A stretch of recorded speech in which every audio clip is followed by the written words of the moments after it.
All right, hello everyone, and welcome back. It is Tuesday, December 1st. I hope you enjoyed our quick little break there for the Thanksgiving holiday. Maybe you stuffed yourself full and got a little bit of rest and a nap in there as we broke for just a small bit of time. But back up and at it here for week two. You have turned in your first round of assignments for week one on Sunday. And we are grading all of those, and those will be coming back to you soon enough so that later on this week your your revision assignment is going to open up and allows you to make any changes. So we will discuss that later on in the week, but we do have our first first week under our belt and on our way into week two. Here in the chat, David, too busy playing video games to take a nap. Excellent. Always a good excuse for if you're not making music or not resting, then this month playing video games is certainly a very viable alternative. And we'll be talking about how all of the audio and music works with the game and how it all plays together, and that is best experienced, of course, through the playing the actual video games. And of course, it's the holiday season is coming up, and so all of the there's tons of games out and lots going on in the industry as everybody tries to get as wide of an audience as possible. David, my wife says thanks a lot. Well, it's a balance, certainly. I know that I have a lot less time. I have to sit down and force myself to play some video games. I have a nice long list. There was Black Friday and Cyber Monday, and so I bought a couple of games that I'm sure I'll play eventually. But they're so stupid cheap, might as well at least put them into the library. So anyway, let's get into our Tuesday night material. And so this Tuesday session will be like the rest of our Tuesdays. Week one was a little bit off. We have our first Tuesday session, and that went just fine. And but there's a lot of introductory material, a lot of overview material, and you haven't done your first round of assignments in that first week. And then our Thursday was thrown off, just in the fact that we didn't have the live session, but we did still have all of the material in the archive. But now we get here into week two, and we will be doing the standard progression through the rest of the month. So now for this Tuesday and all of the rest of them, we'll start out with a discussion of your new week's assignments, your new game composition, your new production technique, your new technical assignment, and then in the second half of this evening, we will review some of the submissions. We got a couple of good submissions here to take a listen to, and I will show you how this session breaks down, and we'll listen to a couple of examples here. So it gives us some great things to discuss, certainly individually about these projects, but it also gives me an opportunity to talk about the good things and the bad things as a whole, things to watch out for generally when working on this 2D platformer assignment. And that will give us some ideas and tips to talk about right in time for you to do the revisions later on this week. So that is our tasks. That's what we are going to get into. Let's see.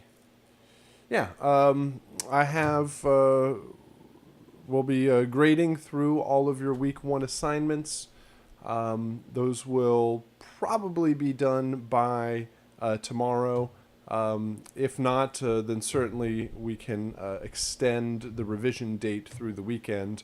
I definitely want to give you a solid 48 hours to work on everything. So, but those will come flooding back into your inbox. And then on Thursday, we will talk about how the revision assignment is set up. Yeah. All right, so let's get into our assignments for this week. Our new game composition, production technique, and technical assignment. We'll certainly spend some time with this game composition talking about how the music is set up, listening to examples, and discussing how to start out building your own session. Here in the chat, David, I already beat Angry Bots twice. Excellent. Yeah, it's actually, of the 3 games this month, it is the most complete game. In that all of our games are really a slice or a portion of a much larger game. It's one part of it, it's one level. But this Angry Bots game is a bit more complete. Certainly it's just maybe one chapter of a much larger story. But it does have a beginning, middle, and an end. It actually took me a while to find the end. I was really focused on getting the game set up and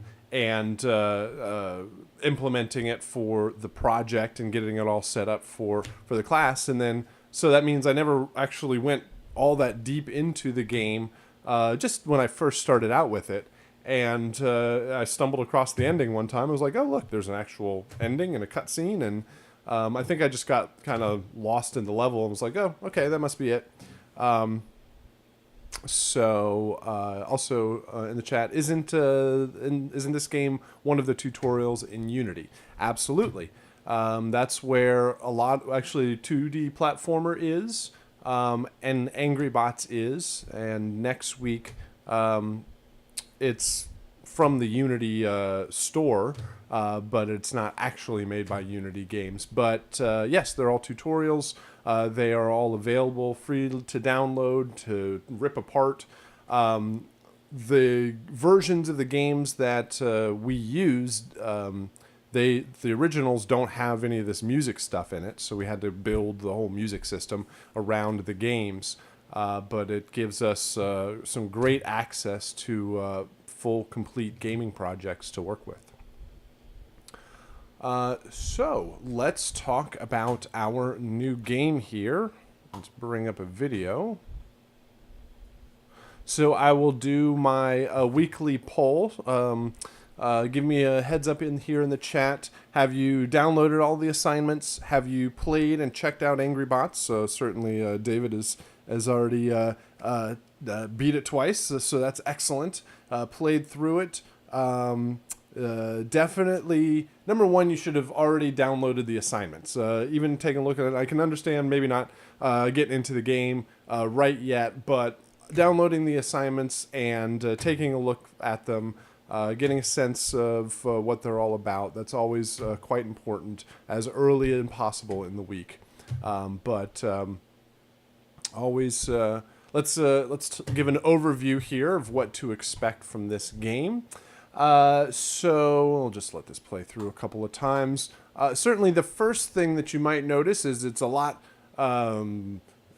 darker and grittier, and it's more of a modern game style, where 2D platformer last week is kind of an easy, what's often known as maybe a casual game, where it is really simple to get in and you understand there's not a lot going on overall. So the music kind of reflects the light, easy feel of the game. This one is much more modern in, its look. It's probably futuristic. There's robots and lots of metal and dirt and rocks and grit, and it's things, we've got machine guns and things are blowing up, and so certainly hits a different audience overall, will require a different musical soundtrack, and the way that your wave files or that your music is going to work in this game is a different approach. Not only do we have different styles of game and different music that we were going to create for it, but how the wave files are used and played back, separate from what they sound like entirely, is going to be different in each game. And so last week with 2D Platformer, we were really focused on the idea of intros, loops, and endings, where we had 3 2-bar intros, 3 main loops or 8 bars that would loop around and randomly switch, and then 3 2-bar endings.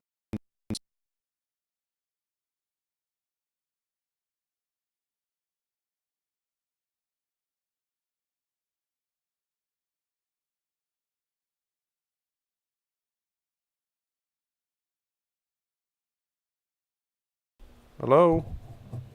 Hello? Am I back? That was really weird. Sorry about that. I don't know if this is... it's actually... I was going to say if this is the new version of GoToTraining, but and in more recent versions, that's happened every once in a while, where I'm just talking away and I'm not pushing any buttons on my computer, and all of a sudden my microphone just cuts off. But we will continue on here. So... what I was mentioning was that last week was all about intros. Oh, my volume decreased. Hold on. Sorry, I have the wrong setup here. Let's try that. And go over here, and that should be better. I think I turned it back up. All right. So intros, main loops, and endings. One setup of your music for last week. This week is all about the idea of the idea of ambient and action. We are going to talk about the concept of game states at a later point in this month. But a game state is what is happening in the game at any one time. What idea or concept can we use to tie our music so that the right piece of music plays at the right time? And so the idea of intro, main loop, and ending is a game state where you're either just starting the game or you are currently playing the game for a long period of time. It's switching between all the different main loops, and then at some point you lose all of your health and you fall off the edge, and you hear the ending cues. And so when your health goes down to 0, it knows to switch over to the ending music. Well, those switches, those changes in your music are really what drives the music that is heard, or the soundtrack in the game. Because as the music is playing, it's just playing a wave file, and all of the creative decisions were made by the composer in the DAW, right? It's kind of like a DJ spinning records and going from one record to the next. While the record is playing, the DJ isn't doing all that much. They're sitting up there dancing around, pointing at the crowd, because it's just the music playing on the record.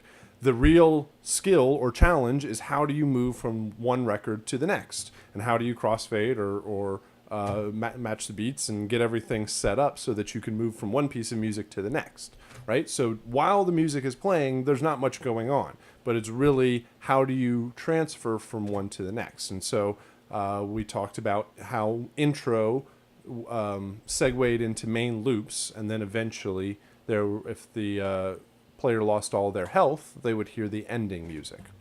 All right, so this week the game states and our music is going to reflect the idea of ambient and action. So how do we define what ambient is? How do we define what action is in the game? And the ideas of ambient and action are very, very common in lots of different video games. Ambient is typically exploration. The player is wandering around.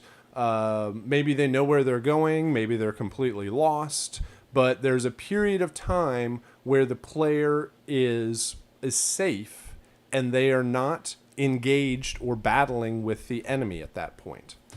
And at some point, the enemy pops out or the player stumbles across the enemy and they engage in battle. And there is a particular period of time when they're fighting back and forth, and we are going to hear an action piece of music.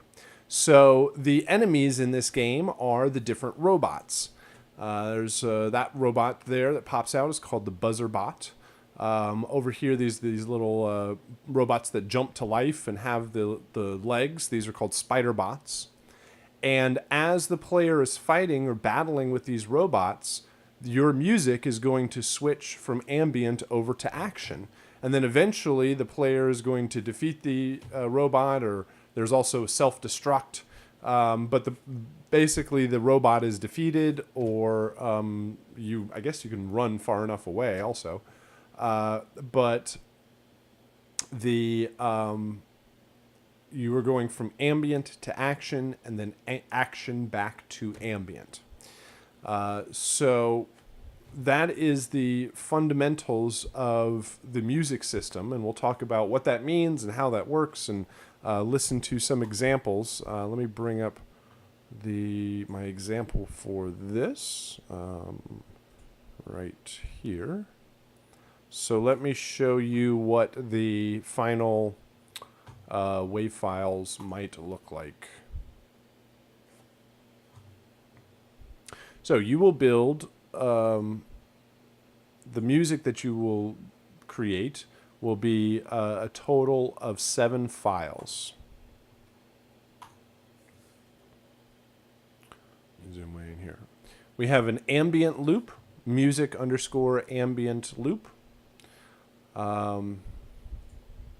We have 3 action cues, one for each one of the robots. The buzzer action cue, the spider action cue, and the third robot is a big walking... let's see, where'd he go? Big walking mech robot. This guy. Shooting the missiles at you. Comes down the hallway. Somewhere up here. There he is. This is kind of one of the bigger...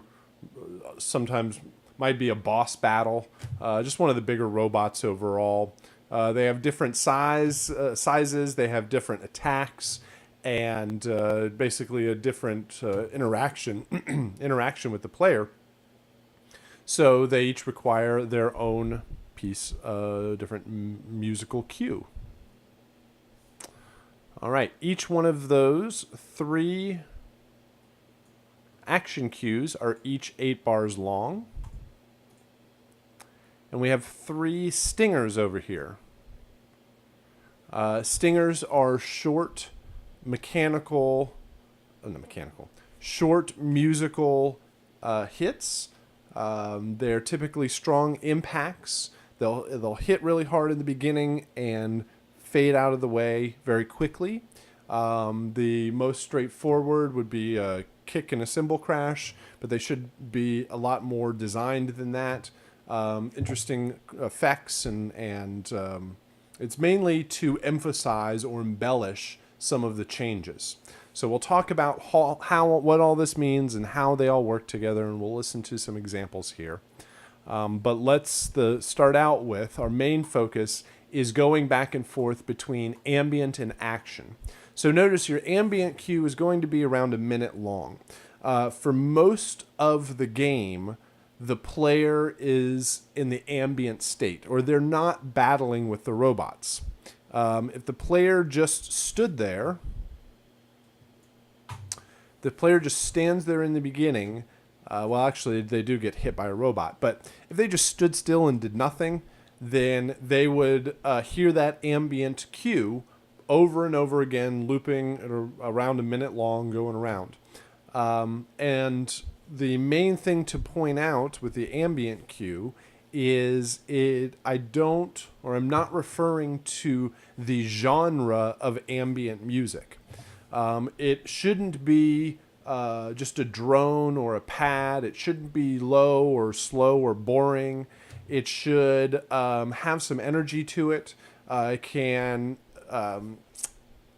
encompass a lot of different ideas, but it's really a good place for what I like to term as musical sound design, which is taking your instruments and your synths and effects processors and manipulating the sounds and having interesting tones and sound textures and instruments kind of weave their way in and out of the mix. You should have layers representing the lower registers or bass. You should have something in the middle registers and the higher registers, multiple instruments, multiple layers. I don't necessarily want to say drums, bass, harmony, and melody, but there should be a complexity to the composition. There should be layers and development to the composition for the ambient cue. The ambient cue can have drums and bass. It can have a pulse and a rhythm to it. The main thing that we are listening for when listening for ambient in action is an intensity difference or a volume, level, pacing, intensity difference, where you have, however big and loud your ambient cue is, your action cues just need to be bigger and louder than that. You don't want this sort of reverse dynamics kind of feel where your ambient cue is louder and bassier and faster than your action cues. Here in the chat, double time. Double time is a great way of going back and forth between ambient and action, where you don't want to just arbitrarily up the tempo. That may make for some difficult changes, but if you double time things, and not necessarily everything, but hi-hats and snares and bass lines and certain elements, arpeggiators or arpeggios, then those elements can add that pace to it. So whatever is happening in the ambient cue, you can have a bass line and some percussion in there. Maybe it can be some lighter percussion overall, and then the low kicks and basses hit in the action cues. But I guess the main thing is ambient doesn't mean just one droning pad with no rhythm or pacing to it, or no percussion, or just very ambient or boring. Like, ambient just means the player is not in any danger at that point, or is not battling the enemy. And so in a game, this can be a long period of time where depends on what type of game it is, but a lot of times the player kind of gets lost in a section and they're like, okay, I did that, what's next? And so they either have a big area to cover and so they're just wandering from here to there, or they're lost and they're trying all the doors or all the keys or whatever it is, and there's a period of time of just exploration and ambient game state. And then at a very quick turn, the robots come attack and it needs to switch to the action music. So the key here is, how do we get from ambient to action, or at least to start out with, right? When the game starts, you start out in ambient. It plays the ambient, and if nothing happens, it'll just loop that around and around and around. At some point, these robots attack, and a couple of different ways that we switch from ambient over to action. Now, there's 3 different robots. You have 3 different action cues. Each one of them needs to represent that particular robot, and it kind of gives its own voice or musical theme to that particular robot. All right? It should be very identifiable, that when I hear that piece of music, that it relates in some way to that robot. So the first one here is the buzzer bot. And as soon as that buzzer bot attacks, then it will immediately switch to the buzzer action cue. And the way that the game does this is, how does it switch from ambient to action? It uses the health of either the robots or the player to know when a battle has started.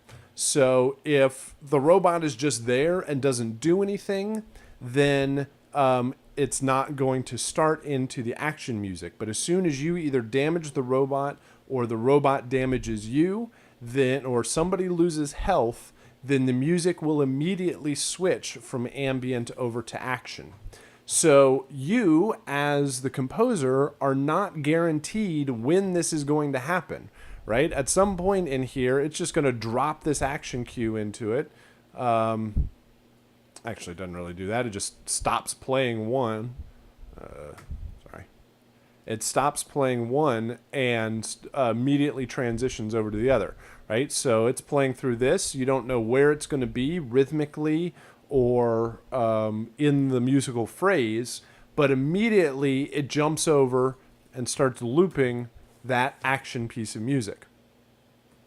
And this works because it's a kind of immediate, sudden change, because you've just taken damage. It's kind of like when the monster jumps out in the horror movie, right? You always are building tension, building the feeling that something's about to happen, and then at some, what might feel like some random point, the monster jumps out. It immediately breaks into louder, faster, and stronger, and the chase is on and the battle is on, and it works very, very easily to jump from a lower intensity up to a higher intensity. It's kind of like your heartbeat, right? When somebody jumps out and scares you, your heartbeat immediately skyrockets to a much faster pace, but you can't just instantly drop back down. You have to kind of breathe and calm yourself down to go back from action back down to ambient. So, let's see here. So somewhere in here, the ambient is going to immediately switch over to the action cue. And that action cue will roll for 8 bars and will just loop around and around. Now, you will probably notice in the gameplay here that the battles don't really last for all that long, right? You can defeat one of these robots pretty easily. You just hit it with a couple of shots. And so right as that zap, the action loop starts. Boom. And then as soon as you defeat one of these robots, it's going to transition back towards ambient. Now, like I said, you can't just immediately cut it off. You can't be going at 140 BPM through this and immediately drop back down to 70 all that easily. It's going to feel like the bottom dropped out all of a sudden. It's going to feel like the band just stopped playing. It's going to feel like the DJ's building, and then just cut everything off, right? You can go up intensity very quickly, but you have to step your way back down. So the way the game does this is it crossfades or fades out this this cue. Oh my goodness, is that playing? Yes, it is. I'm sorry. I should probably just double check that. Yep. All right. How about I turn that down before I hit play?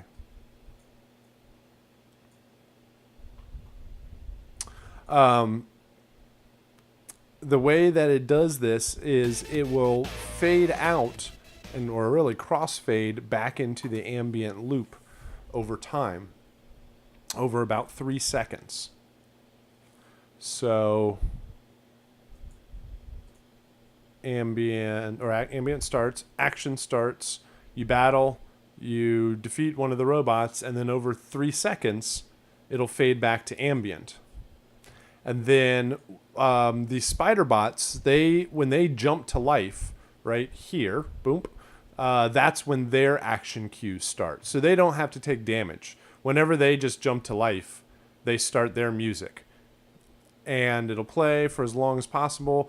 They can either self-destruct, they're like a little bomb on legs, and if they get close enough to you, they explode, or you can shoot them from far enough away, and they'll explode. When that happens, boom, it'll crossfade 3 seconds back to ambient till this next guy jumps up. Boom, and action immediately drops in, then it crossfades back over 3 seconds. So, that is the general idea. Let's listen to a couple of examples here. I guess the first thing that I want to point out is that the instrumentation for this game and this composition should be much more futuristic production style, much more electronic. It's going to be, now is the time to use all of your drum machine samplers, synths, arpeggiators, effects processors, all sorts of crazy effects. Use that in this one. There's all sorts of fun electronic music production styles, or it can be like hard rock or something like that. It could have big drums, big guitars, or big synths, or fast-paced everything, whatever. And I really emphasize all of that because next week we throw away all of the synthesizers, all of the drum machines, all of the electronic sources, and we are sticking to strictly acoustic orchestral instrumentation. Yes, it's all sample libraries, but at least the idea of the sound sources are acoustic and orchestral in nature. So no synths next week, no drum machines, none of that more modern style. We're going for much more classic. It's a fantasy game, open world kind of that sort of stuff. So that is definitely the way to go with this. Here in the chat, are you of the same mindset as my previous instructors about staying away from sampled guitars? Absolutely. It takes a lot to make a sampled guitar sound good, and that's typically by covering it, burying it in distortion, and burying it way back in the mix, and doing a lot of crafting to the MIDI to make it sound anywhere remotely good. I guess I've heard so many bad guitars. Every once in a while you can hear somebody who used a sample guitar in an interesting way that works. But for the most part, it's very dangerous ground to cover there.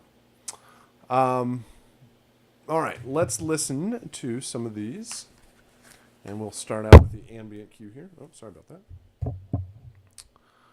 Let's see here.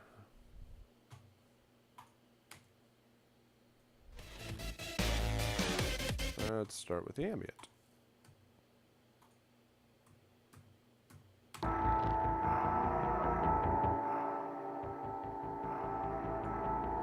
All right, this one, the ambient cue starts out with a kind of a pad drone element, and that certainly can be there, but also there's some other elements in the background coming forward that also changes through the mix.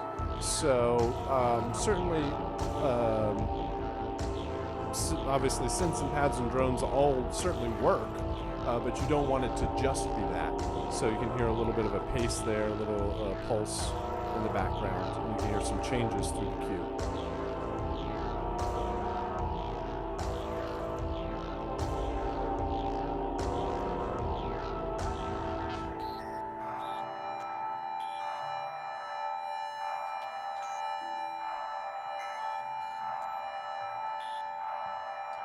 Right, let's also watch for the loop.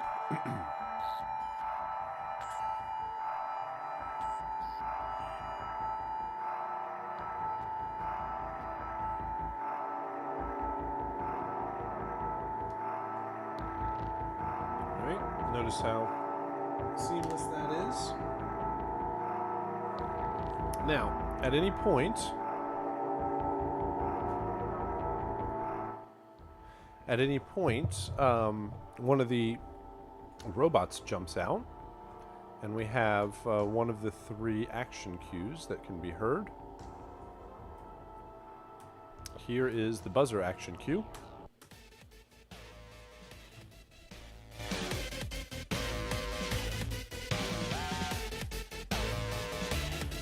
All right. The action cues need to have need to be the biggest and loudest. Drums, rhythm, bass lines, big synths work very well. The only bad part about this is that the first 4 bars and the second 4 bars are pretty much the same.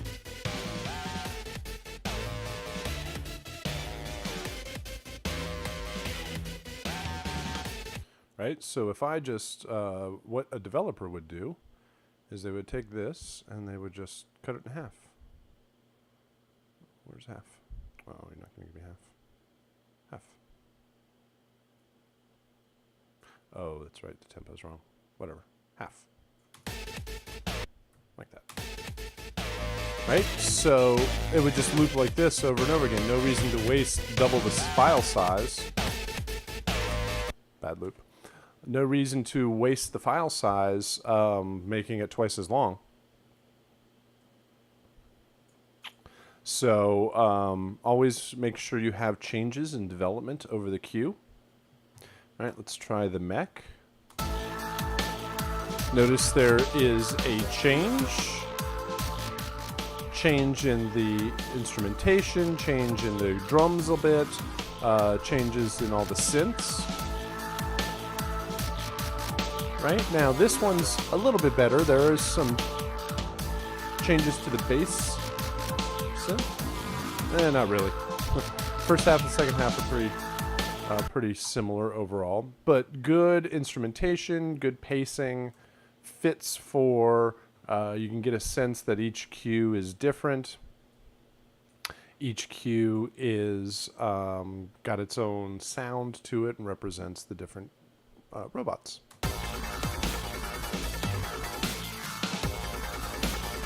Right? I like the kind of double time arpeggiated synth that kind of feels like maybe the spider legs going around. Right? Double time works really well for the spider cue. Half time works real well for the mech cue. That's the biggest, slowest, heaviest robot. All right. So those are the different action cues, ambient cues. So the last thing here is the stingers. Let me load up one more track here. The way these stingers are going to work is they are going to play under or along with the action cues. And a stinger is going to provide some change and some randomization. Each time you encounter a buzzer robot, you're going to hear the exact same action cue. And so to give it some variation each time it's heard, the game is going to randomly choose one of these stingers to play right along with it. And it's meant as emphasis, meant to hide the changes. Let's do this. Let's turn this up a little bit. We'll turn that down a little bit so we can hear. Well, here's just the stinger. Just play that by itself.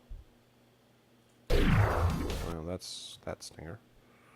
How about this stinger? Right, so that's kind of a synthy tone there. Strong impact on the front, and it quickly fades out or gets out of the way. Electronic music does this a whole lot, where it builds and builds, and then at the drop, you've got some big crash, big synth effect that hits. Typically, maybe a kick drum and a whole bunch of reverb works really well. Just something to provide some embellishment at that hit. This would probably be louder, right? So let's try another one. Here's the action cue. So each time the action cue would play, then it has a chance for one of these 3 random stingers to play right along with.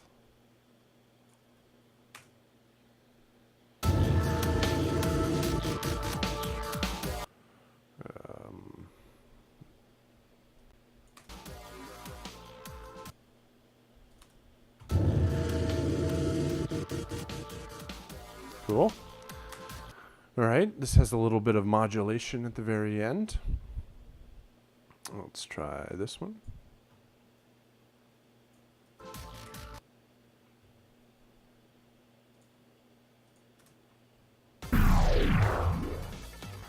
All right. So a couple of things to point out with those is that they're not just sound effects. And they are not musical phrases. You want to watch out for something that is drums and rhythm and a melody, something that's would take away from the music or the rhythm of the action cues. You're not guaranteed that they're going to play exactly like sample aligned. So having anything with a strong rhythm in it can kind of clash against some of the action cues if you're not careful. So you might want to watch out for that. Strong attack and quickly gets out of the way to make room for the rest of the action cues to play. So those are the main focuses of the stingers here. Let me get these out of the way. Let's listen to another example here. Let's do this one down here.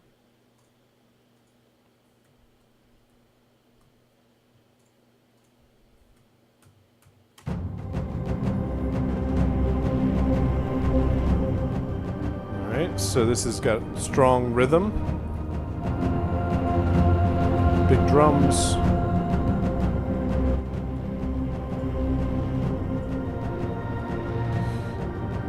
Cool sounds overall, but doesn't really change all that much over the course of the cue. Yeah, the progression changes, but the sounds and the tones don't move much. All right, let's drop into one of these action cues.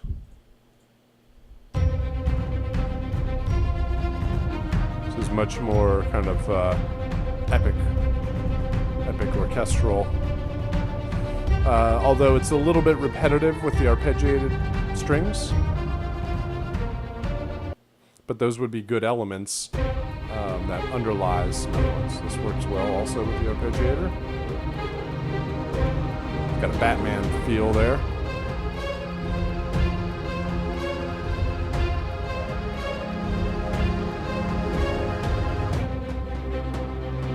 Each cue has its own phrase. Each cue has its own musical direction.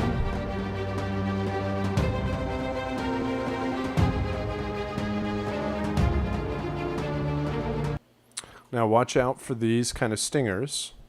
You don't want to have anything that fades in. You want to make sure that they hit strong from the front. There we go. There we go.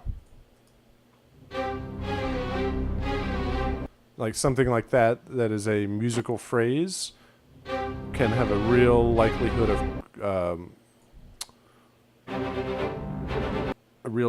clashing. All right, and also watch out for them getting cut off at the end. You want to make sure they tail out to silence. You can see these all. Now this is a little ridiculous with the extra silence at the end, but let's listen to one more. Let's see here. Let's try this one.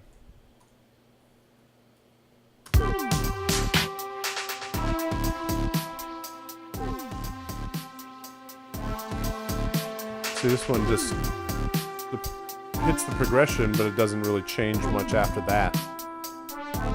It needs a lot more layers.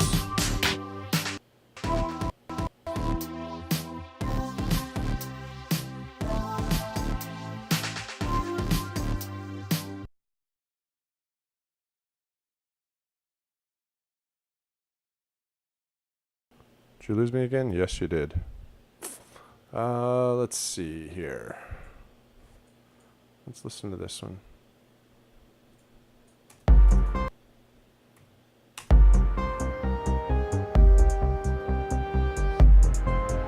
Big kick drums. There's a little pace there. Little phrase from the synths.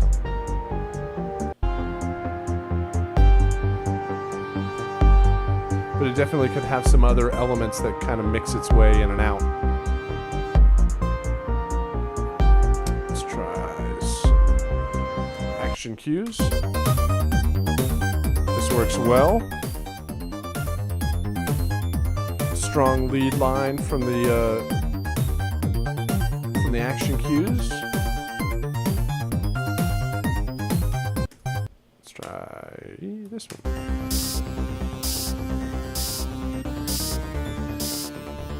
Yeah, sounds much more of a retro kind of feel.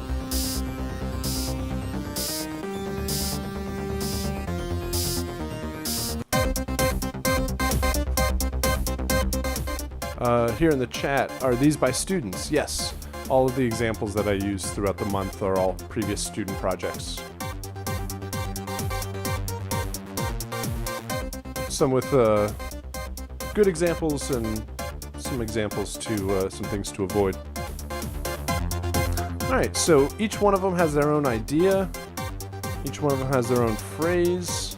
I think these stingers are lacking a bit. A lot of times what I'll get is just some quick sound. Like that sounds like a 80s orchestra hit.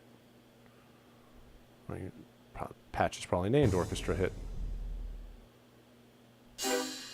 Alright, so those are really, really quick and easy and not real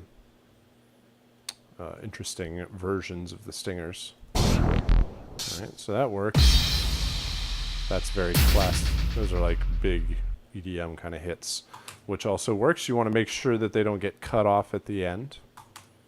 Alright, so hopefully this gives you some examples and some things to think about when working on the Angry Bots composition. The thing I would start out with is just finding your palette of sounds, finding the synths and the drum machines that you'll be using, figuring out your layers of instruments, what works well for your ambient cue, and then where to go with all of the action cues. Let's see. What else? Let me call up a couple of things here. Here's the PDF with a description of ambient and action and how it works in the game. A bit on playing the game itself. A couple of reference tracks from these kind of futuristic gameplay. Musical styles, suggested instrumentations, particular directions you can go with the music. More information on exactly how ambient and action is working. Information about the different cue themes. 1 to 2 minute long loop for the ambient cue. 8 bars for each one of the action cues with screenshots of what each one of the robots look like. Then some information on what they might sound like. An asset list with the exact file names and specifications for the files. Make sure to match your composition to the genre of the game. Typically, anything that goes in the wrong direction on this would be more like it's in a very major, happy key, and it's really bouncy and light, and it doesn't make me feel like robots are chasing me around shooting missiles at me. So there is an element of capturing the theme of the game itself and the overall feel of it. Ambient cue needs to be able to transition to action immediately. Keep the same key, rhythm, and instrumentation in both. It helps, meaning that it doesn't have to be the exact same instrumentation, but having similar instrumentation helps transition from one to the other. Keeping the same key, that works really well. And then as we talked about with rhythm, double time and half time works well to keep it at the same tempo with increasing or decreasing the pace. Action will transition back to ambient over 3 seconds. Oh no. You do not know when any of these cues will be triggered. Watch out for changes in timing between different cues. You don't want to have issues with timing clash with any of the previous cues. Make sure everything loops seamlessly. Use some of the techniques that we talked about in our first week's production technique, different looping techniques to make everything as smooth as possible. Looping does not mean repetitive. I always want to throw that in each cue. Just because you are doing an 8-bar loop, don't give me a 2-bar phrase that repeats 4 times or a 4-bar phrase that repeats twice. All right. I think I hit on most of those points there. Please get in contact with me if you have any questions on how you would set up for Angry Bots or how it might work. Your production library track this week. You will be creating a 1-minute long composition in the style of retro 8-bit chiptune. We're going to be talking about... Sorry, I'm getting my session loaded up here. We are going to be talking about the history of audio for different gaming consoles on Thursday. That will be one of our topics. We'll do a kind of a look back at all sorts of generations of gaming consoles. We'll talk from the original Nintendo through different generations of Sega and PlayStation and Xbox and all of those, and talk about their capabilities for audio. And to really give you a sense of what was possible in some of these early gaming consoles, we are going to compose utilizing the same restrictions that were found on the original Nintendo. So think about all of the classic Nintendo melodies that might still be rolling around in your brain somewhere. I always think that I have lots more important things to remember in my life, but I will always remember the theme from Super Mario Brothers, or the code in Mike Tyson's Punch-Out, or just random pieces of memorabilia. No, random pieces of nostalgia that will always be etched in my brain because I was an impressionable youth growing up playing those games, and those had such a limited capability that you heard the same thing over and over and over again, so it gets etched into your brain. Here in the chat, David, I noticed that you're giving us 4 channels or layers, and the ones on YouTube look like most of them use 6. Is that true? The original Nintendo used 5 channels. One of them was a PCM waveform, which was not used all that often, but could be used for mostly sound effects, where you could kind of draw in your own waveform. But as for most of the musical channels, those were done in with 4 simple waveforms.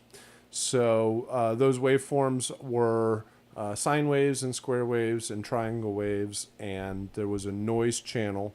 The noise was white noise that could be typically made into different percussion sounds. So that is where we will start. We will have 4 tracks.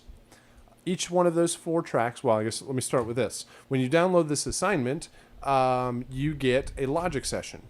And in that logic session, or this logic session here, you have 4 channels, and on each one of those 4 channels is an instance of EXS24. And in that EXS24, we've provided a couple of different sound banks. And these sound banks are from the original Nintendo, the NES sound font, or Famicom, which was the Japanese version of the Nintendo before it came over to the States. So we have a lot of these classic sounds and tones that you will be working with. So the focus of this assignment is on composing within the restrictions. So the first restriction is you can only have 4 sounds playing simultaneously. Now, we start out here with only 4 tracks, but you can have more tracks, and really you can have as many tracks as you want. The only restriction there is that only 4 of them can be playing at any one time. You will be limited to the sound banks provided. So of those kind of classic retro sounds from the original Nintendo. Mix-wise, you have control over volume. Not really pan. I guess I wouldn't probably mark off if it was panned, but really the original Nintendo was mono. But let's say volume, pan, simple. I wouldn't even say EQ. It was really just a filter, low pass filter. I'm sorry, low cut filter, high pass filter. And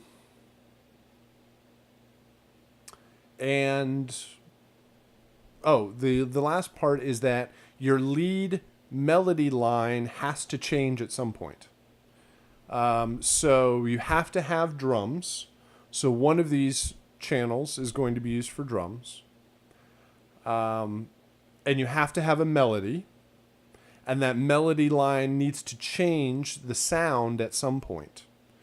So that you can either go off to like a 5th track and switch up and load up another instance of EX24 and just switch that way, or you can do a patch change or however you want to pull it off.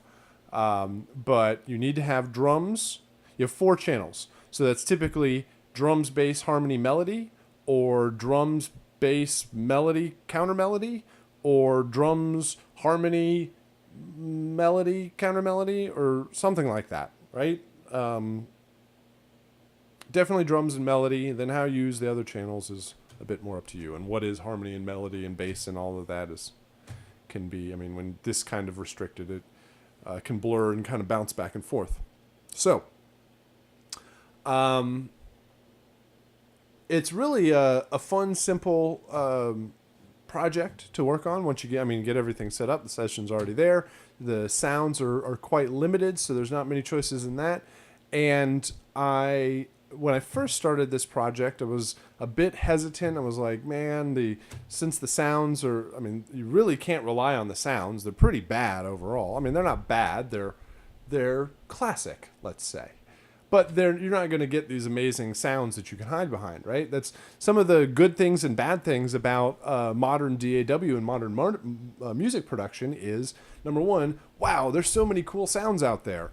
The problem is it takes you forever to go through them all and comb them down and filter them out until you find something that actually works. And often you can hide behind the sounds, meaning you hold one button down and the synth kind of dances around. It's got an arpeggiator in it. It's got a couple of layers and all sorts of cool sounds are happening. And so you can kind of hide behind the effects.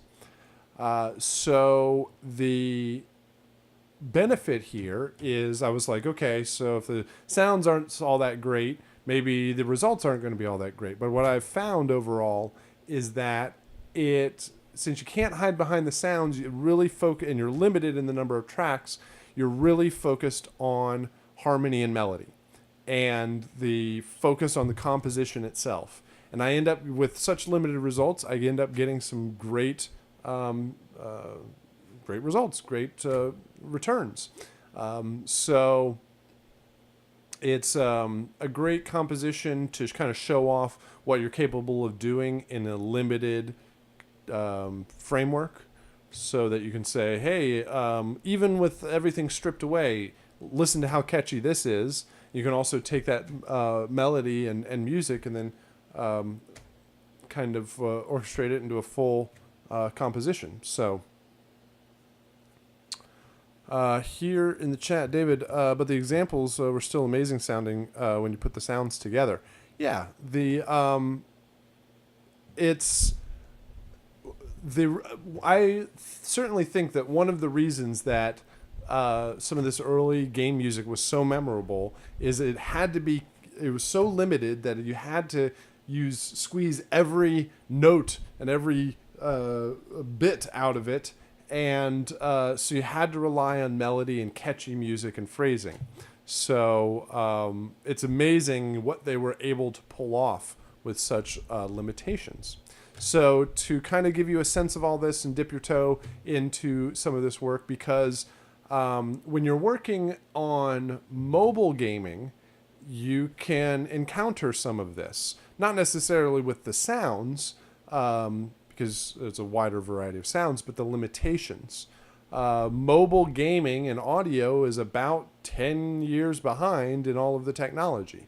So you still have limitations of file size and number of sounds and voices and all these things that you can use. So definitely check this out. Have fun with it. It is great, very recognizable sounds and tones. I guess something to point out is, since you can't rely on the sound so much, you probably shouldn't sustain for all that long.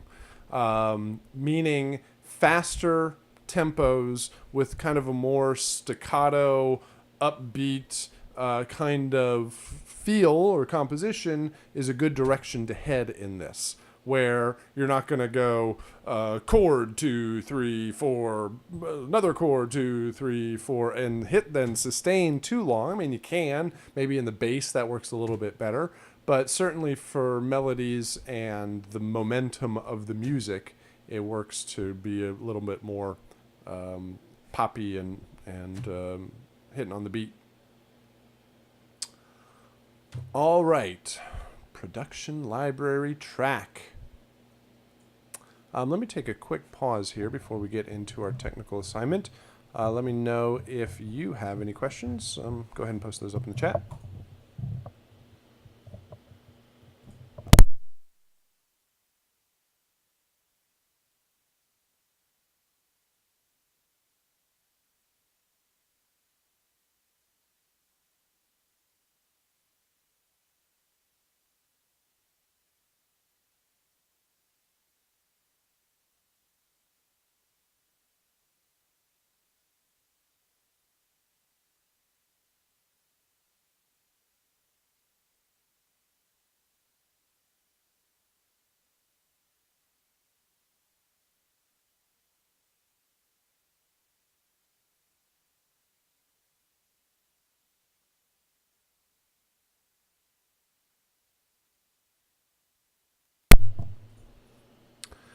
Here in the chat, Angela, so no complete. Definitely, yeah, no complete. And just the logic library. Not even like the whole logic library, just, oh, that's the review session. Just the ones actually provided. You go into EXS24 here, and you check out all the presets, and it's just the one in this folder, chiptune.logicx. These are all the sounds that you can choose from. That will give you those kind of retro chiptune sounds. And just for this composition. And then all the rest of them will be full instrumentation. All right, so your technical assignment this week will have you going back to last week's game and revisiting 2D platformer, and you will be creating all the sound effects for it. So week one, you work on the composition.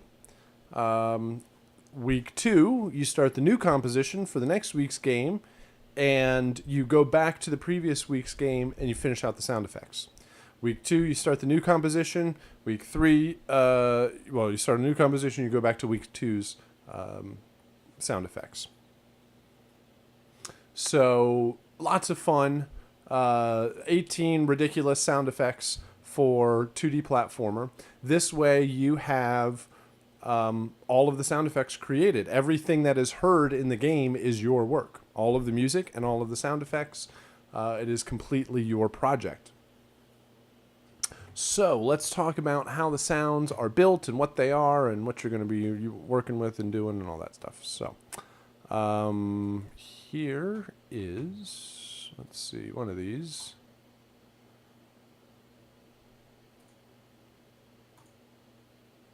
Maybe. Oh, there it is. All right, here is the assignment.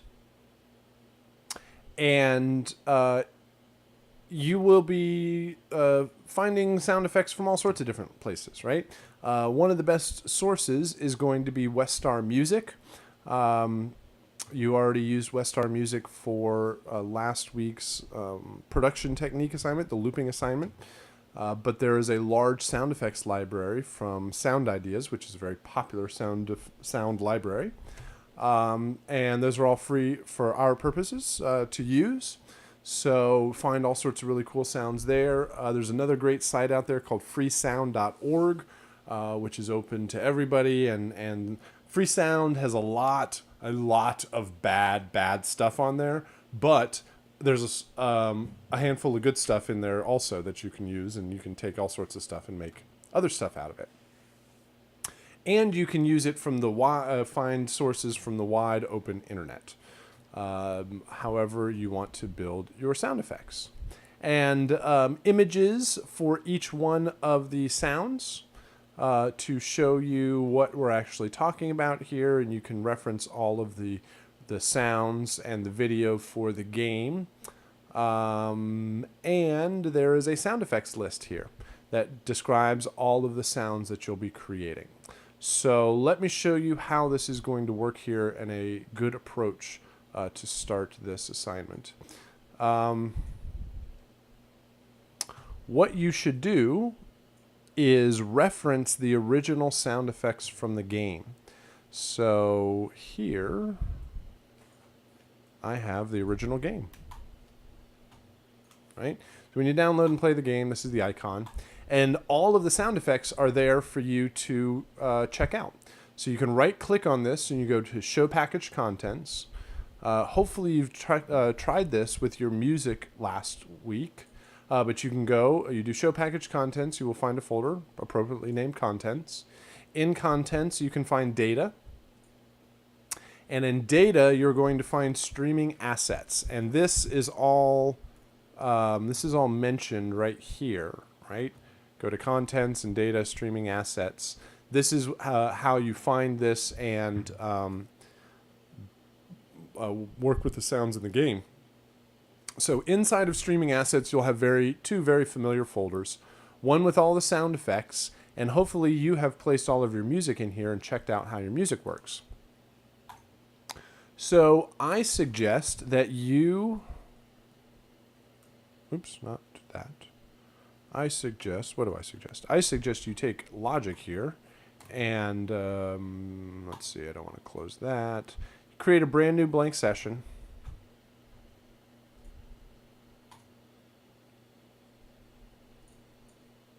Yes, go. A brand new blank session. And you... What do you do? Where'd it go? There it is. Take all of these sound effects and just drag them into a track in Logic and use them as references. Now, you will not use these sounds. These will not become your sounds. These are not your sounds. These are the original sounds. You want to mute this track out and make sure that when you bounce, it doesn't accidentally get into the sounds because it's really obvious, and I've heard the sounds a million times. Whatever, convert my files. But when you import them into a Logic session, you can maybe like spread them out a little bit and make it a little easier to see and everything. But you can use them visually to check out what the sound visually looks like, how it's set up, how loud it is, how long the sound is, and just use these as a guide for building your own sound effects, right? You're not going to make exactly these sounds. I mean, they're going if it's a explosion, yes, you're going to make an explosion, but you don't have to make it sound exactly like this. You're going to use your own sources, but you can have these in here to look at and to listen to and to reference and see just whatever you need to information you need about the sounds.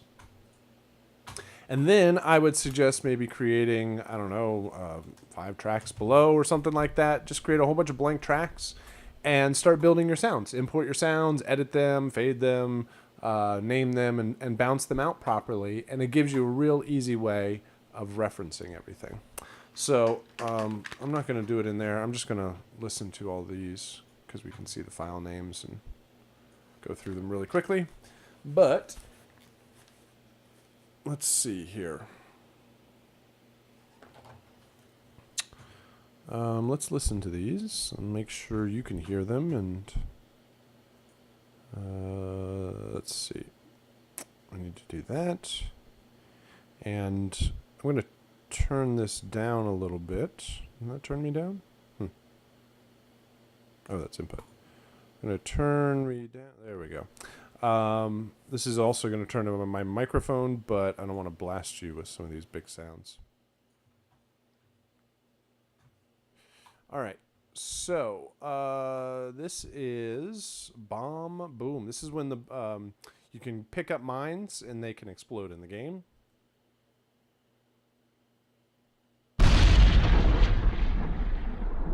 Can you hear that? I think that worked. Yes. Excellent.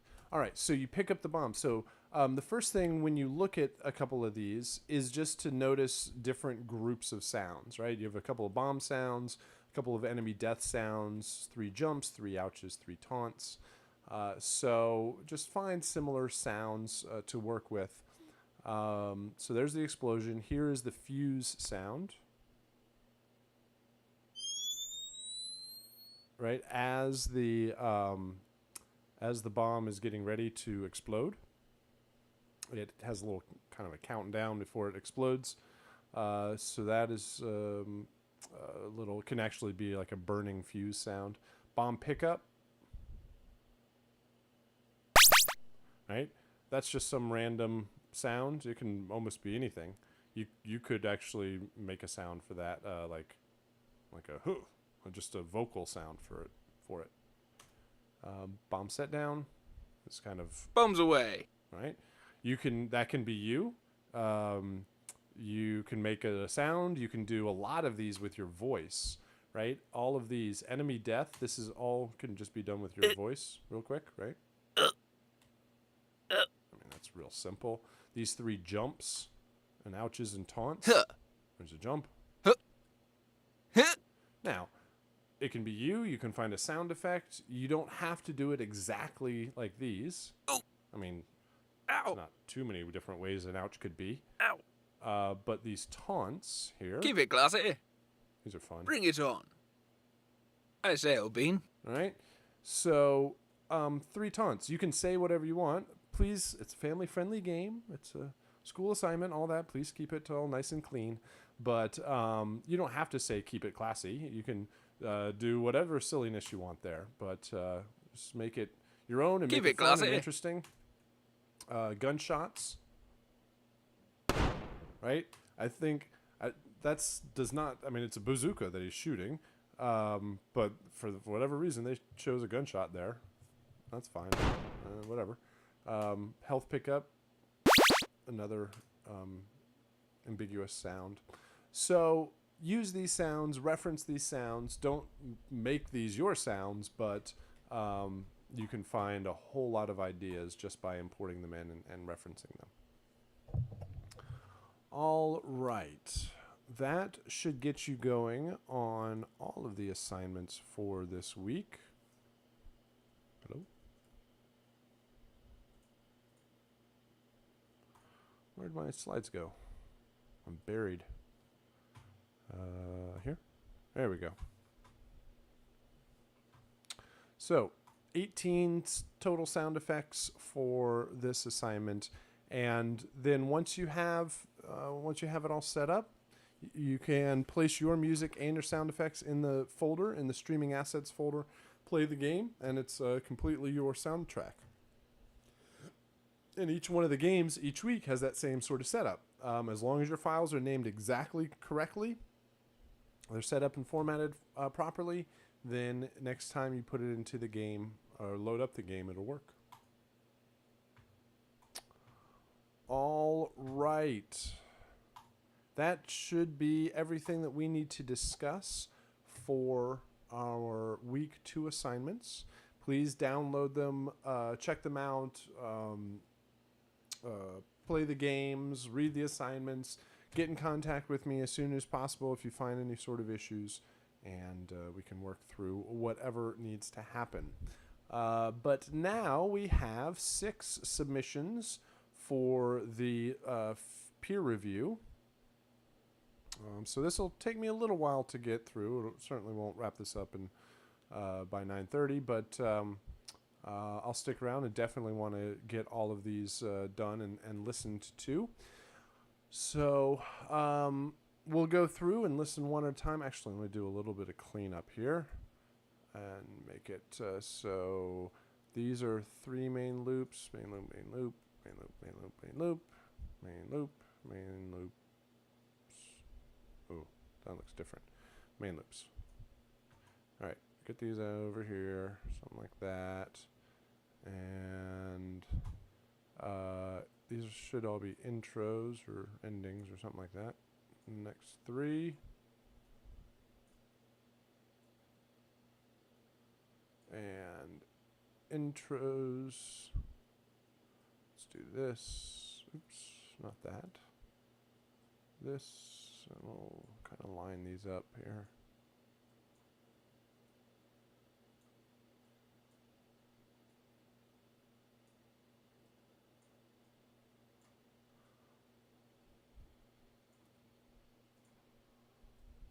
Try that again. And yeah, we'll do this and that and that.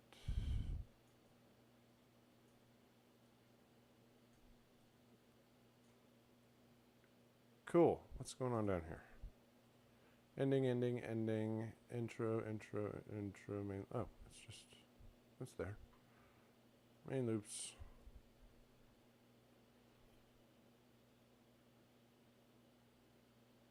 Main loops. Whoa, whoa, whoa. Intros.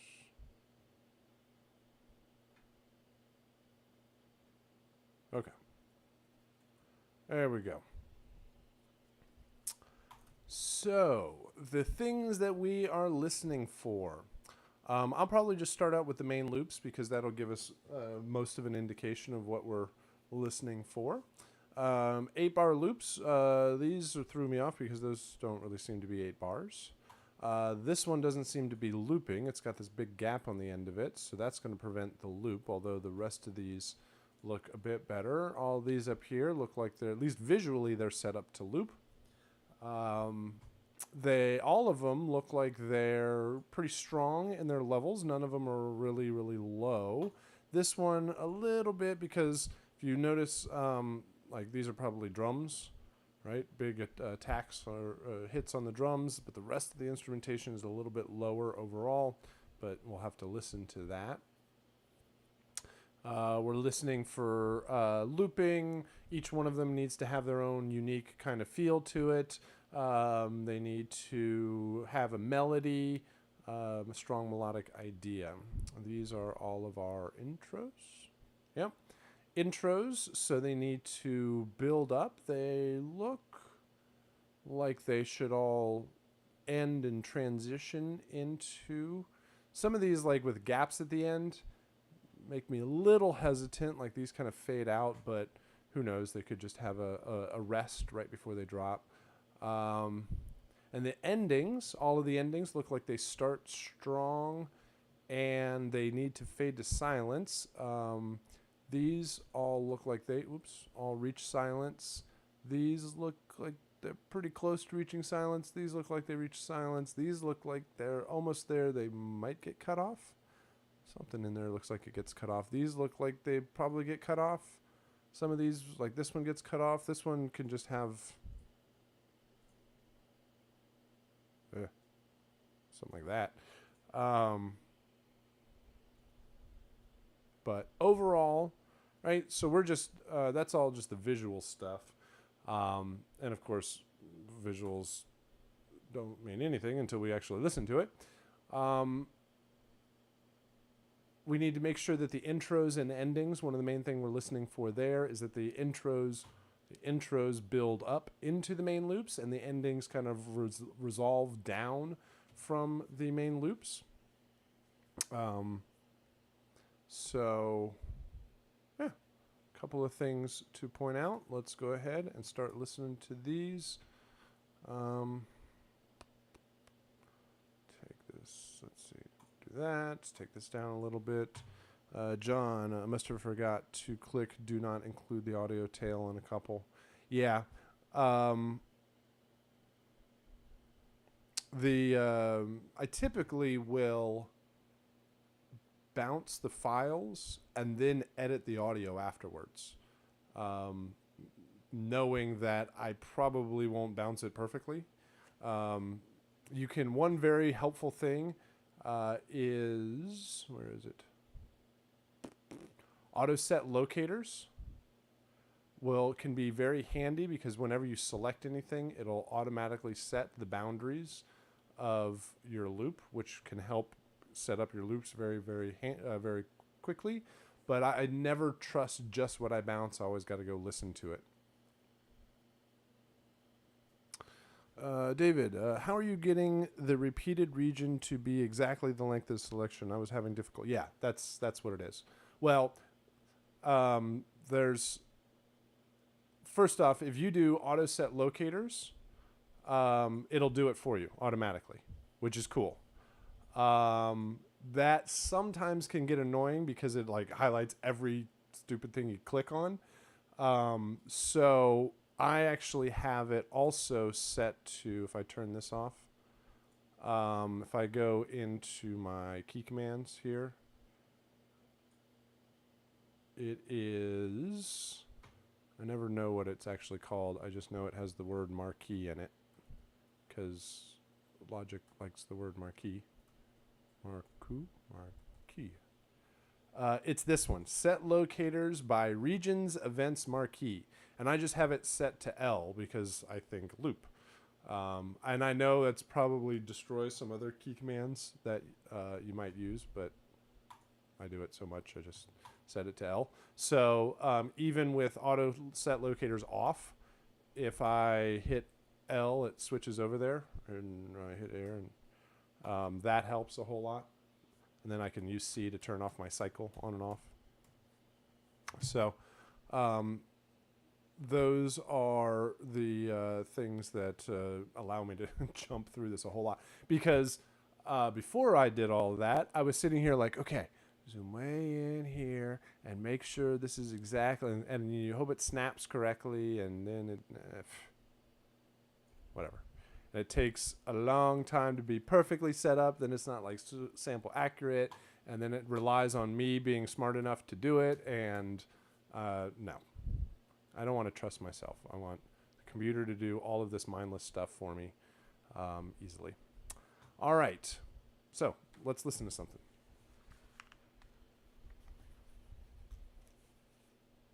Starting out, oh, let me probably turn my microphone back up now. Turn this back up.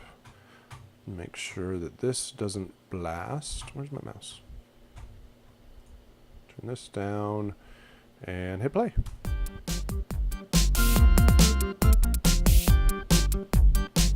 Cool. Like the groove to start out with. Good stuff from the drums.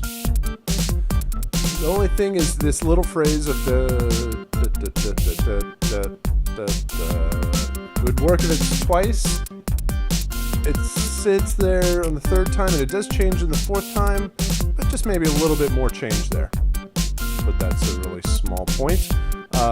Good groove, works well for the game. Let's do loop 2. Alright, so change to the lead line. It's a little dissonant, but that's can kind of work for what it's doing.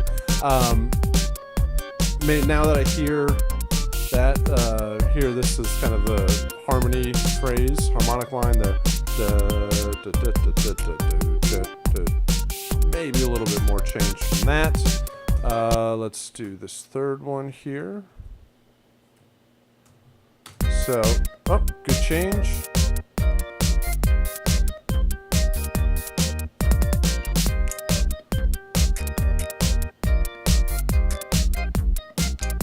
So you hear the change in the fourth bar, or the fourth rotation of it, but the same, relying kind of on the same phrase. So move the chords a little bit through the cues.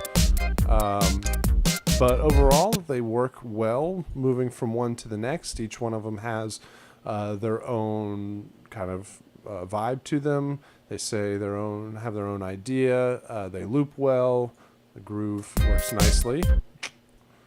Jump to 3 intros. All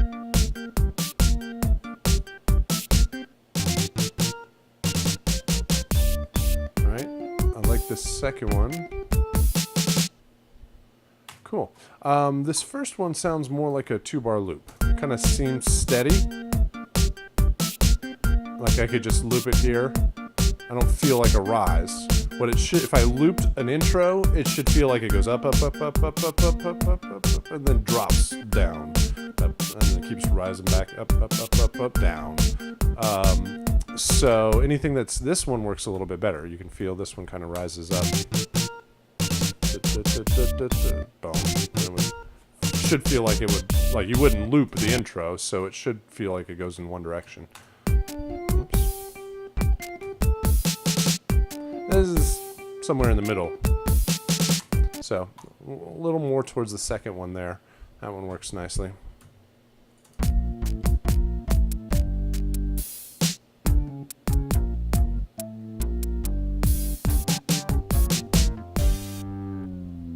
Cool. I like this third one.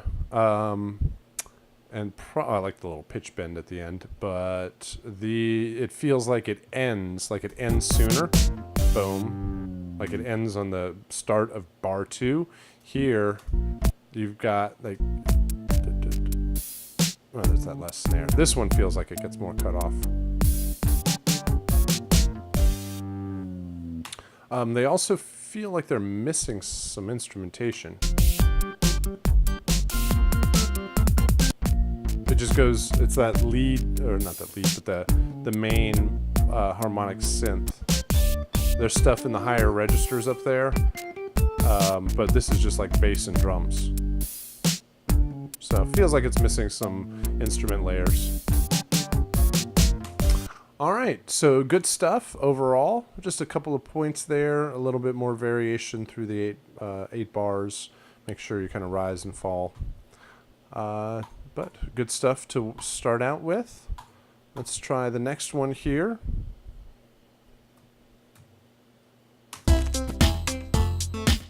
Cool. Definitely fits the vibe. Got a strong melody.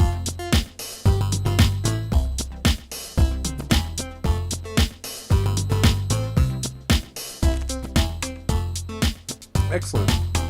Melody progresses, loops nicely, fits the feel of the game, switches well, got a little change in the instruments. I think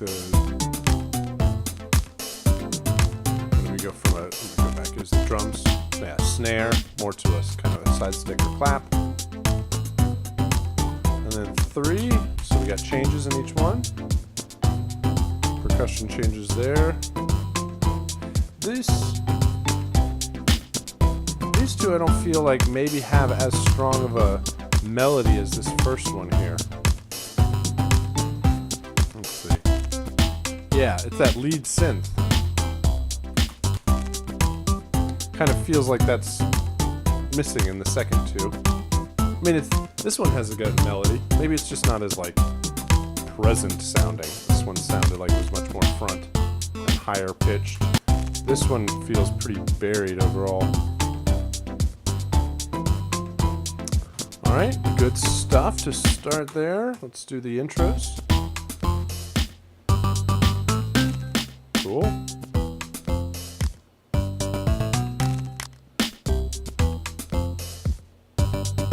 Alright, the second two feel very similar to the first. It feels almost like an octave down.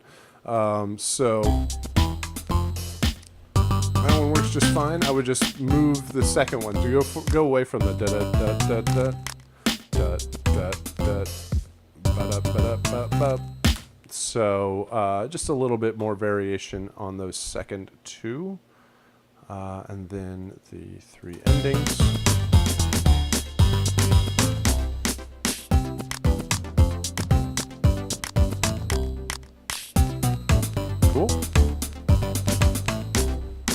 Cool. Those work. They feel like they have a little bit more variation overall. And they still have the da da da da da da da da da da da. Maybe change that little bit of phrasing, but it's overall it works. I think it's cut off. I mean, I guess there's a couple of beats of delay that might get cut off there, but that's it really feels like the music works. One thing I want to point out with, and this goes for everybody, is that if you need the endings to be a little bit longer than 2 bars, that's okay. If you need to capture some instrument decay or reverb or just some the tail end of something, your music needs to end in 2 bars. But like this, if it hits at the very end of the 2 bars and there's like some delay and reverb and fade out that might be cut off, then you can extend the length of the region out beyond the 2 bars as long as the music stops within the 2 bars. It's a small point, and it only works for the ending cues because they're played once and they're the end of the music. Like you couldn't extend the intro, or what else it would mess with the transition into the main loop. So just a small point there. But overall, really good stuff. I like the melodic direction. Just probably focus on it a bit more through some of the cues. It's felt like, like 1 and 2 and 3 needs a little bit more. But good stuff. Main loops. Here we go. Next.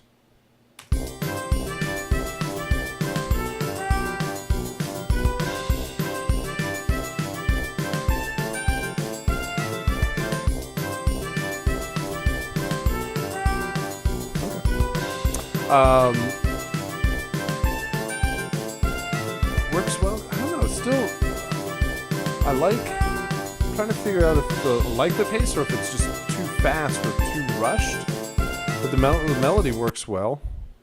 And I think, here in the chat, I love that the tuba is on the offbeats, that kind of syncopated feel. And maybe that's what it is that kind of upbeat syncopation at that speed. It feels like I'm going pretty fast, right? Because I have to not only hit the main beat, but I also have to hit the upbeat too. So it's like, I don't know, that kind of walking bass, walking tuba. Cool. This lead line is a little bit harder to pick out versus this other one over here with the brass. Was a lot easier to hear. Is it the same lead? Yeah. Come on. Thank you. If it's the same line, yeah, it sounds pretty similar even though it's a different instrument.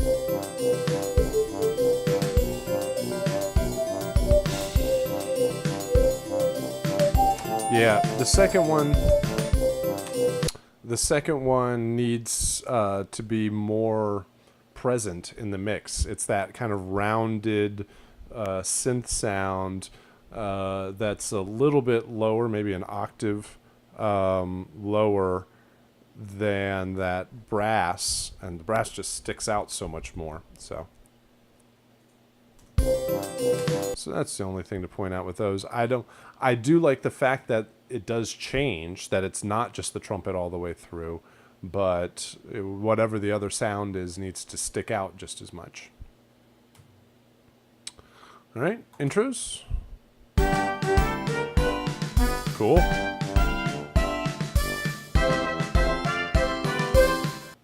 Cool.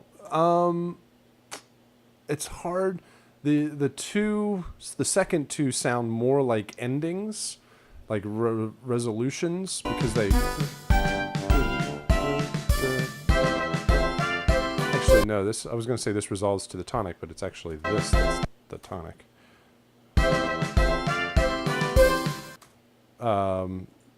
Yeah, because this one goes back to the tonic. This one it leaves you hanging. It's just feels like it's gonna hit the tonic and go right back to it. It's a small point overall. Maybe just leaving it a little bit hanging, a little bit more kind of a rise feel to it. This one works because it kind of hangs there on the fifth. So just small things to point out. But musically, instrument-wise, it works well. Boom. Ending. Cool. Those all work well because they hit on the tonic, which is what this one does, which is... So, works better for the endings, and I don't...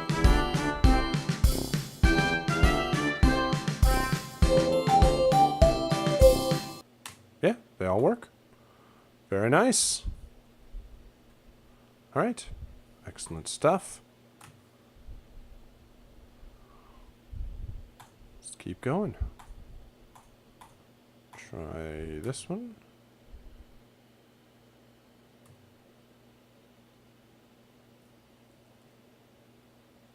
There we go.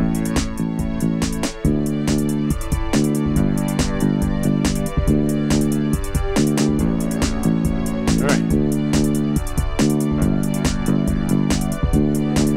So I'm hearing drums, bass, and the string line. I need, if that string line is going to be the melody, then I need something else as the harmony. But I feel like I'm missing one of the two. But I think these should be the harmony, and you should have another layer as the melody. And it just kind of sits there and repeats the same phrase, first half and the second half. So let's try the next one here. The melody was too far down in the mix. It was overpowered by the strings of the final mix. That's what it is. All right. Yeah, I hear another layer, right? I hear the synth. There's something else way far down there. Oh, watch the loop. Watch the loop. Is there some gap, maybe? Nope, not at the front. At the end. Some small little pop at the end. Come on, Logic. Loop. Or zoom. Zoom where I tell you to zoom. Zoom right here. Well, it's kind of hard to see, but I think that small little gap there makes a little hiccup in the loop. Alright, so I guess with each one of these, it's an extra instrument layer. And then watch the repetition in the first half, second half. Let's listen to the loop here. It's a very small, it's almost imperceptible. Let's try main loop 3. Drum pattern should change a bit from one key to the next. We basically have the same bass line drum pattern through all 3. That one loops well. Intros. Try again. Intros. Alright, same thing. So each one of these feels like a 2-bar loop. Definitely needs to build. Tick tock, tick tock. It needs to rise up in some way. And I'm missing instrument layers from the main loop. Come on. Right? There's all this extra like strings, synths and stuff. And then over here it's like bass and drums. And then the 3 endings. Just bass. Oh, bass and synth. No drums.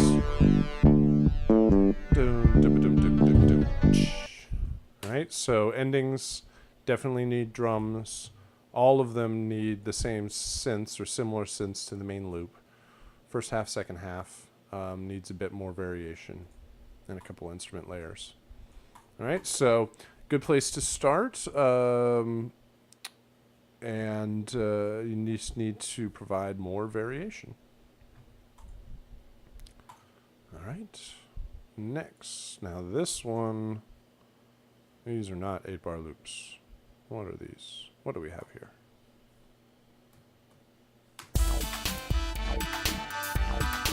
Two-bar loops. Oh, doesn't even loop. Where's the loop? Oh, gaps. That's gonna cause a problem. Can we try that?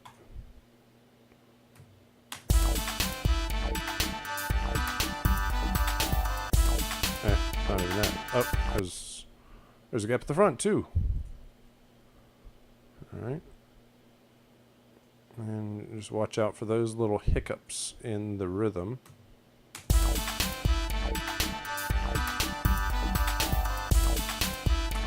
Better. But that would need to be bounced again. All right, a 2-bar loop. I mean, it's a start. Needs more variation from one to the next.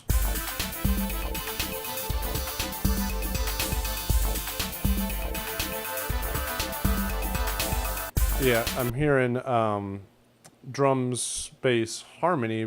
I need another lead line. I need another synth line that acts like the lead. Ah.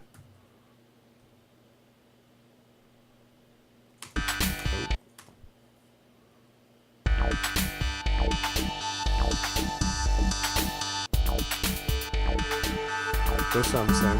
They're similar. Oh. Yep. More change from one to the next. Need to rise, need some drums, or need like bigger drums. Needs to be... This will cause an issue. Things like this. See the level of this versus like the volume of this? Actually, it's missing the drums. The levels are the same, like the instruments are the same, but there's like some bass and kicks and hits in here that make this one seem louder. Let's see how.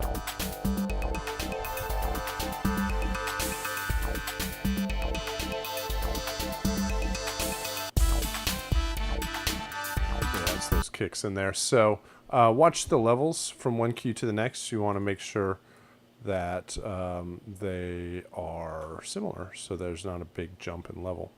Let's do 3 endings.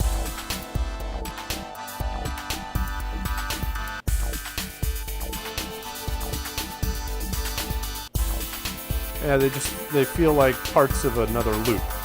They don't really feel like they end. They just cut off, just stop. So watch out for that. Definitely needs more development through the cues. I would even say that the overall feel of it is a little too... I guess it would work. a little too spacey or synthy or something like that. But with some changes, it could fit. All right, last one here. I'll do some main loops. All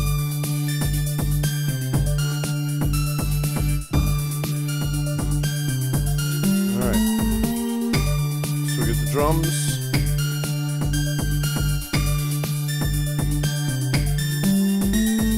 Drums, bass.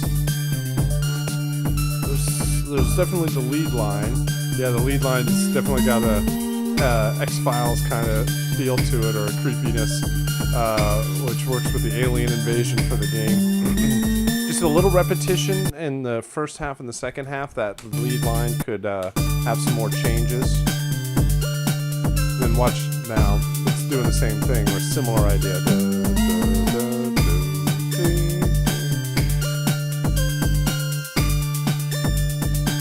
I think the arpeggiator, which sounds lower in volume, might actually be the lead or the main change.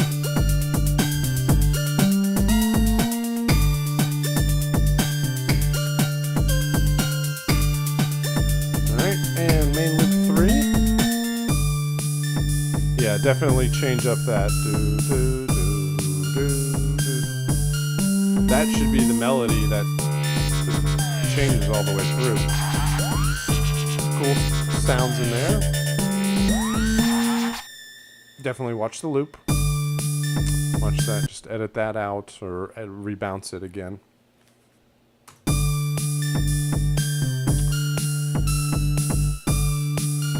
Also watch for big changes like this. Right? It makes it really obvious where you are in the loop.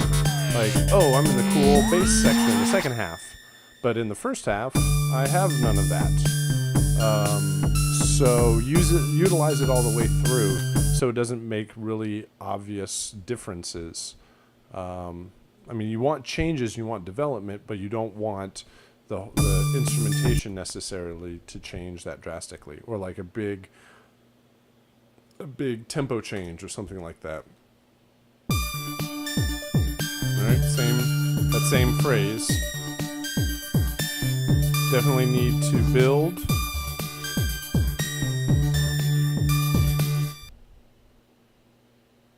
Yeah.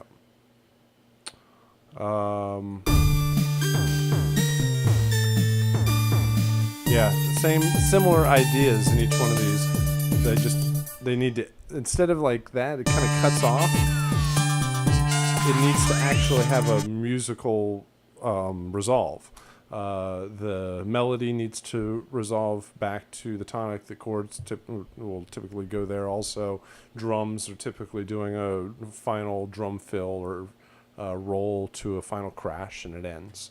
So a little bit more build up and release from the beginnings and the endings. And yeah, watch out for that one synth phrase all the way through. All right. So good stuff.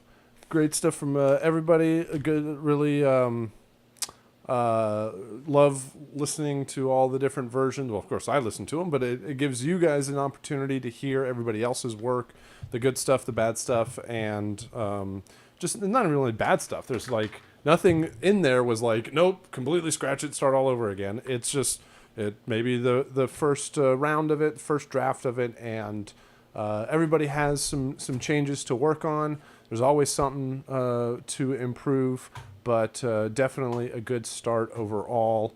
And it's a good first round for everything, right? It's the first time we've worked on this, so that gives us some good stuff to work with.